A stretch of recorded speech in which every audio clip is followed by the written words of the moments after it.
Hi there, friends and friendly subscribers. Welcome back to my channel. This is Inner Hill Tarot, and I'm so excited today because we're going to do unboxing and silent flip through, also hot takes of this Tarot of Tales and Legends by Los Garabio. And I know that if you're in the USA, in America, you probably already have this came out for a while ago, but if you're in the UK or in Europe, I think, or probably in Italy, it's already out for a while as well. But in Europe, well, at least in the UK that I know, it has been delayed and delayed. this this publication of Tarot of Tales and Legends, so I'm really excited to finally having it in my hand after waiting for like several months actually. Yeah, because anyway, I got it now. And if you're new to my channel, thank you so much. If you're stumbling in this video, please don't forget to hit the subscribe, share and comment button if you like this video. And if you're always been with me for a while now, thank you so much again for your support. And I really enjoy reading your requests. I always try my best to make it happen. If you want me to pairing some tarot decks with some other oracles or something like that, I would happily oblige, because this is also a learning experience for me, and it's always helpful if you comment and subscribe to my channel to help my channel growing. Okay, so this Tarot of Tales and Legend, the art of Henry J. Ford. I think he's one of the early artists, isn't it? He's also an artist in his own regards, actually. Let me check it out. The Little White Book from Los Garabio in itself. And I'm a little bit disappointed because they decided to go back to this regular Los Garabio talk box after the Symbolic Tarot by Elisa Setzinger. That is really beautiful. You know, beautiful new book, new box. And now they come back to this again, you know. But anyway, so it's printed in January 2023. All right, it's reserved. Okay, where is it printed though? It doesn't say anymore. Where does it print it? Made in Italy still. Wow. Okay, it's a bit sad then why they don't do a nice job. Anyway, so yeah, so his Henry J. Ford, Justice Ford, is 1860 to 1940. So his art brought to life many stories in Andrew Lang's fairy book series. So okay, so it's from some book series in the in the year of the World Wars, basically. So that's very exciting in itself. So let's see what is going on with this card deck in general. Okay, so of course they have to put all the European languages like Los Garabio Little White Books do. Okay guys, so enjoy this Tarot of Tales and Legends silent flip through, and I will try to do a nice hot takes after this flip through. Okay, enjoy.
Okay, guys, we just finished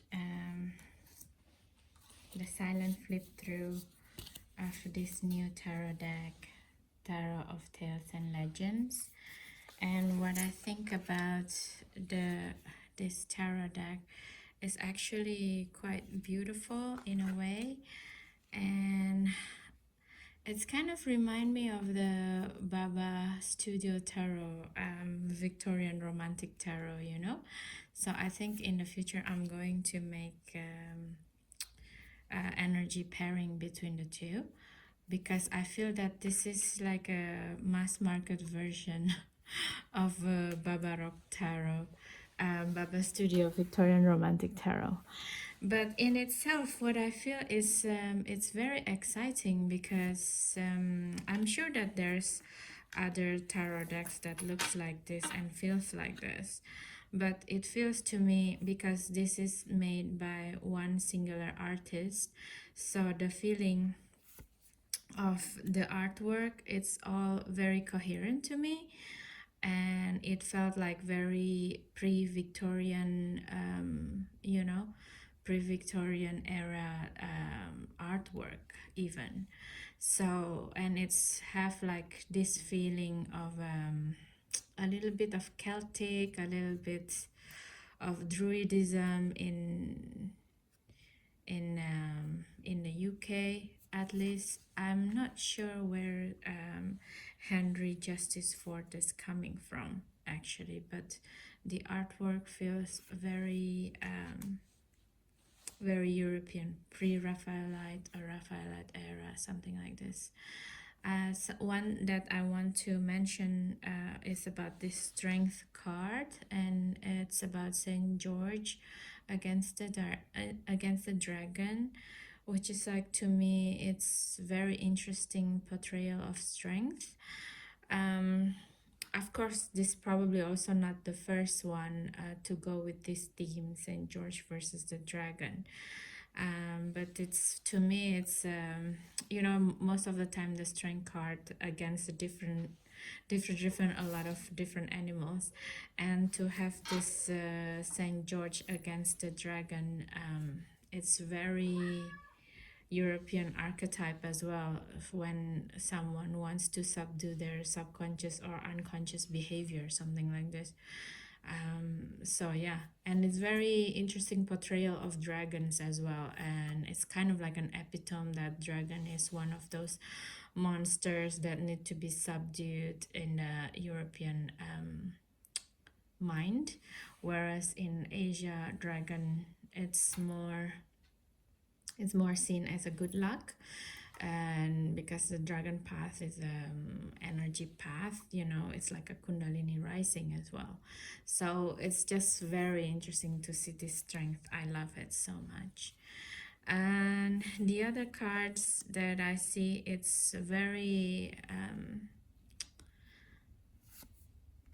it's beautiful, and I wish that Los Carabio publish a different book altogether of what is this story about, because, like, for example, this hangman, it feels to me that this guy hanging on a red bird that looks, to me, it looks like a phoenix bird, but without knowing the story, it's kind of disjointed that I'm saying. So what is he hanging for? Is he like fixated on the fact that things can be regenerated when it's not, things like this, and even the death card, look at this beautiful painting of the death card. It's someone who's resurrecting a dead person here, and I just wish there is more to the story. Actually, let me check if they do have the story.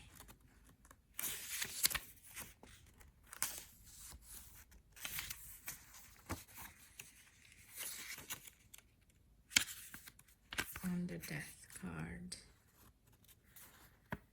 yeah, you see, it's like it's a very Los Carabeo generic thing.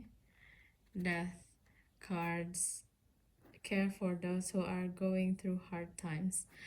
Upright sanctity, the body transform into something else, a spiritual and reverse inability to move on, holding yourself back, stuck in repetition. So there is no story at all about the illustration that we see, and I think it's another homework that we need to do, basically, that we need to do if we want to know what is the backstory of this beautiful images. Yeah, this looks to me like a Rapunzel story. But maybe I will check a little bit of Henry J. Ford and make review of this deck. I don't know, we shall see. But based on the images in itself, it's so beautiful. It's really beautiful. I think I'm just starting to become like a Kickstarter deck snob, or a lot of indie deck tarot deck snob, where a lot of things in the images is like explained very clearly and has a background story in itself. So when I bought like this mass market deck and have beautiful pictures, I'm kind of like, I wish this, I wish that, instead of just like run my intuition and my imagination the way it needs to be hold sometime when you do the tarot reading. I don't know. Please let me know, what do you think, okay? So that is it, my personal hot takes for this deck. I hope you enjoy, and please do let me know if you're also using this deck already and start working with it. What kind of work do you use with this deck, and when are you using this deck? You know, it always enchanting me when you have so many knowledge about the decks that I bring up in my videos. I always love to learn from other people. So thank you so much for your time today. I hope this video bring joy and usefulness for you. And please don't forget again to subscribe, share, and comment on this video. And please do have a great day and night whenever you watch this. Bye.